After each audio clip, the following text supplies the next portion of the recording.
lots of big ideas for India. We've been talking about the opportunities that are going to come our way.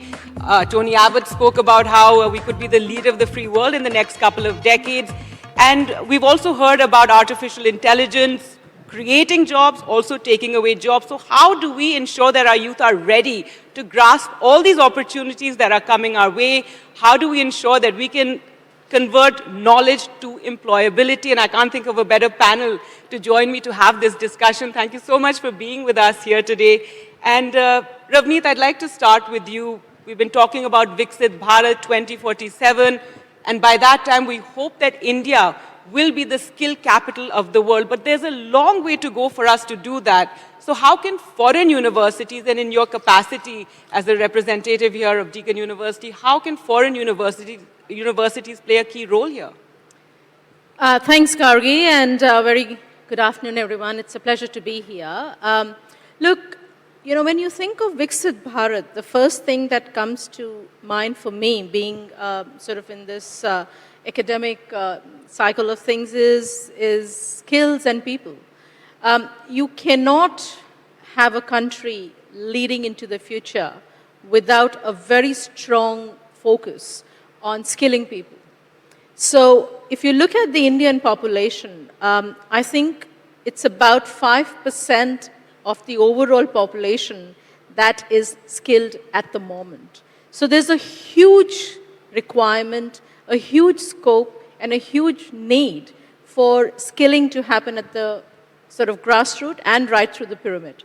Post-2020, with the implementation of what can really happen in India, it has opened doors for universities and Indian universities to come together to be able to do and make the difference.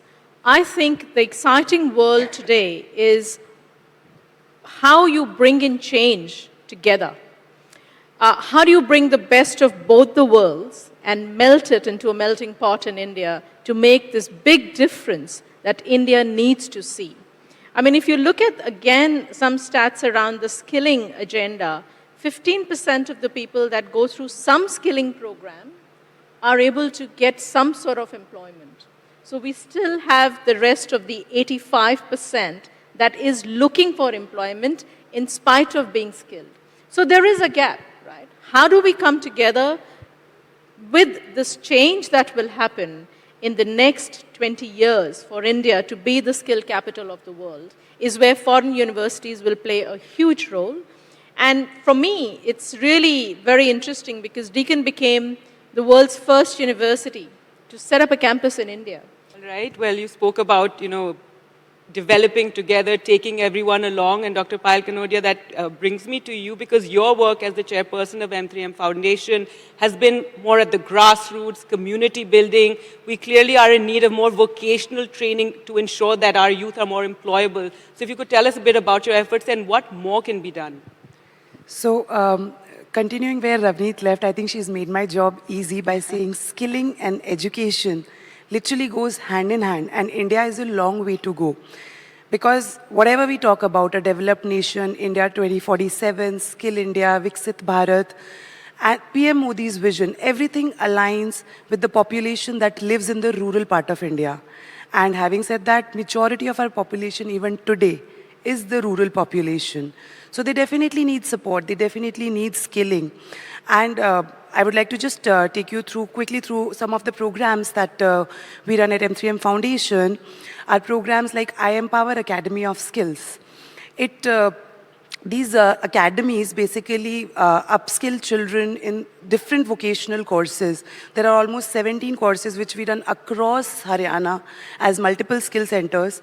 And we train children, youth, and women in different courses and make them independent, make them employable, and the youth which has dropped out of school, education system, it is specifically designed for them. But Ravneet, if we can talk again about the role of foreign universities, if you can tell us what are 5 things that Deakin University can do or is doing to help us in this journey of having, a skilled youth of India.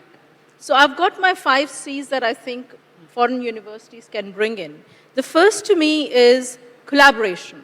And when I say collaboration, I mean collaboration from top to bottom. You could look at high-value skill training through leadership training.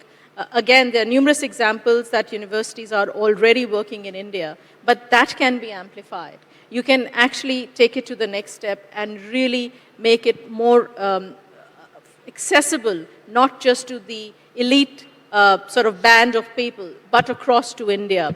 The second to me is looking at curriculum. How do we bring best world curriculum to India, and how do we make it applicable in India?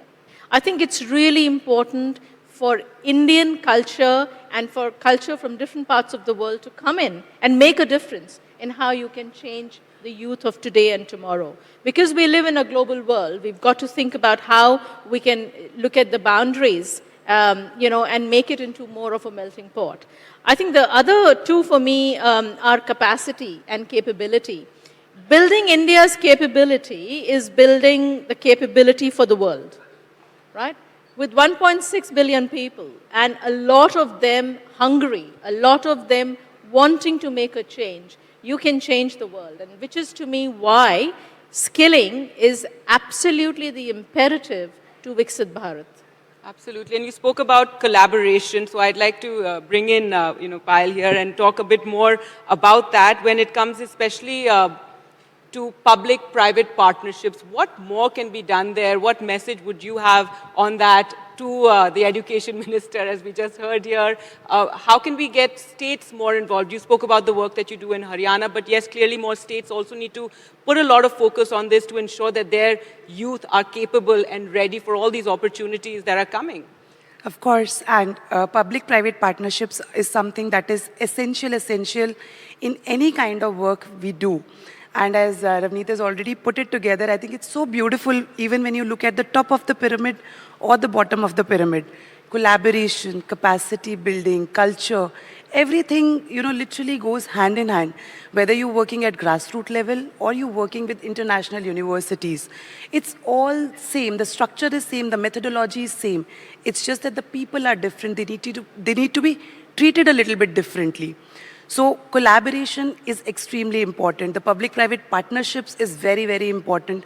And especially when you talk about working in grassroots level, social sector, public-private partnerships become even more important because there are a lot of policies, there are a lot of frameworks that are needed for the beneficiaries to take advantage of that and to be able to take full potential out of them. Hence, it is absolutely a key to, doing any kind of a work for our youth, to make them future ready, to make them empowered. We really need the collaboration with the government, the public societies, and the grassroots population. I just want to add, Gargi, when I think about, to Payal's point, when I think about skilling, so we have ITIs in India, right? These are the technical institutions. In my mind, if you pick an IIT and you focus an ITI as a buddy system with the top IITs, and say a cluster of 5 ITIs with an IIT, and focusing on one skill set, let's say energy transition, let's say green revolution, and you pick these 5 ITIs with world collaboration, you bring in the curriculum, you use technology, and you channelize the youth to be able to look at upskilling in the jobs of the future. So I really have this dream about how one can actually do, almost plot this against India's amazing education system with the use of foreign universities coming into India. Rather than just doing degrees, and I'm being in the academia, I'm not against degrees. I think degrees are a must. Not hollow degrees, which not is the problem. hollow degrees. Yes. Our problem in India is we churn more graduates without the skill and the knowledge. Absolutely. So they don't have the jobs. And Absolutely. I agree with the That point has of to change. future-ready jobs and technology being the key today, because that is something that will make our youth future-ready. Absolutely. We have to make our youth future ready. We're going to end this session on that, note, on that message that we want to put out there. I'm also very happy that I had an all-women panel here. It's great to see that. And women, too, will play a key role in, grasping these opportunities when we talk about Viksit Bharat 2047. Thank you so much for joining us. Thank you And very a big round of Thank you applause so please, much. for these lovely ladies. Thank you. We've had some conversations about electric mobility and charging infrastructure and various other aspects. And the tendency is to speak about personal mobility. What's the first thing that you think of when you think of electric mobility? You think of green number plates, you think of cars that you might be driving or things that you might be contemplating, or somebody calling it a toy car. Yes, that's what you think of. But this panel and these gentlemen and the work that they're doing is very different. It does not have to do with personal mobility. And they feel that what they're doing is going to bring the real change. We have Sanjeev that is with BillionE, and he runs a fleet of commercial vehicles that are powered by electric. We have Ravin, as well as Anshuman, who are at the start of the ecosystem, and they build the chargers that effectively charge this fleet, so that without that it's not going to work. And you have Sandeep, who essentially facilitates the entire ecosystem that is effectively financing a lot of these legs. So hopefully I've laid the context for this conversation. Let me start with you, Sanjeev, because ultimately you're operating the vehicles that are creating these fleets. Do you think that unfairly people talk about personal mobility too much when they're talking about electric mobility and the drive towards that? Yeah, it's the optics. Alex, thank you for this wonderful session. As a car user and a two-wheeler, three-wheeler, it's more visible in the city area. But we forget to believe that our day starts with the milk, which is delivered through a truck. And the entire day, whether it is the food, your clothing, your machineries, everything depends on the transportation. And with a growing economy like ours, you can't get away with the road freight. And as long as that is happening, then somebody has to move goods from point A to point B. And that's the sweet spot BillionE identified. But just to add you up, I believe there are 5 elements. Of course, the customer is out there who is keen, who is sensible to switch from fossil fuel based to more sustainable. But then the OEMs have rolled up their sleeves. Legacy OEMs are the new age OEMs are introducing the product. And then comes you rightly mentioned the fuel. In this case, the reliable and dependable charging infrastructure. So the CPOs come and they depend on my friends here to give you a robust charging solutions. The fourth element, to do all these things, you need the capital. And without vitamin M, I think the whole equation is void. So at BillionE, we are now trying to see how we integrate closely in cooperation mode with all these 5 elements and make the sustainable transition a reality. Let's talk about a few numbers though. Ravin, and Shuman, I'll come to you in just a bit. We were talking just before the session, and a few of the facts that you threw at me were actually a little startling, because I must confess that even I was in the school of thought that if we're moving towards an electric future and mobility towards that, then individuals need to make the choice to go electric. But that's not true. What are the numbers that support that? Sure, thanks for that question, Alex. And I think just before I get to the numbers, why are we trying to be electric and why are we going to clean mobility or zero emission mobility? And that is because, one, we want to delever from the tyranny of the hydrocarbon molecule, not to have to import fuel. And two, we want our children to have better quality air in the cities, right? And it's the emissions from diesel and petrol that are impacting the AQI. How do you do that? How do we achieve that in India? The fastest, right? There's 360 million vehicles registered in India on the roads today. 82% of those are 2- and 3-wheeled vehicles. 12% of those are trucks and buses. Only the balance, 6 to 8%, are cars. And therefore, the conversation, as you just started, around cars, personal mobility, is a fallacy. The way to clean up India's air, and the way to de-lever from the hydrocarbon molecule is to focus on the 2- and the 3-wheelers, and then the trucks and the buses. Already, an overwhelming majority of 3-wheelers being sold in India are electric. First year in history, 2025, there are more electric 3-wheelers than ICE 3-wheelers being sold. The journey on 2-wheelers is already being seen. Karthikeya mentioned this morning, how many green number plates do you see? You know, in 2020, it was one a month, then it became one a week, one a day, one an hour, now you see one a minute because so many 2-wheelers have already converted. But the big move is buses, which is what the Indian government has done really well. The next tender coming out for 15,000 buses for 1 year, right? If you look at Australia, it's 150 buses. 15,000 buses are going to be converted from ICE to electric. And then finally, it'll be the trucks, starting with intercity and then intercity. So the 360 million vehicles, let's focus on where the real big bang is going to be, and it's public transportation. Okay, Anshuman, come into this, because you acquired a company in the United States, and ultimately the question that I want to ask you as an OEM, as a manufacturer of a part of this entire network or ecosystem, is the availability of technology and the indigenization of that technology. How much of a challenge is that for Indian companies, and where do you see indigenization and Atmanirbharta, which is a focus for all companies and the government as well, take place in the electric mobility ecosystem? That's a very pertinent question because today if you look at fossil fuels, we are importing a lot of, in fact 95% of the fossil fuel or the oil and gas is getting imported in the country.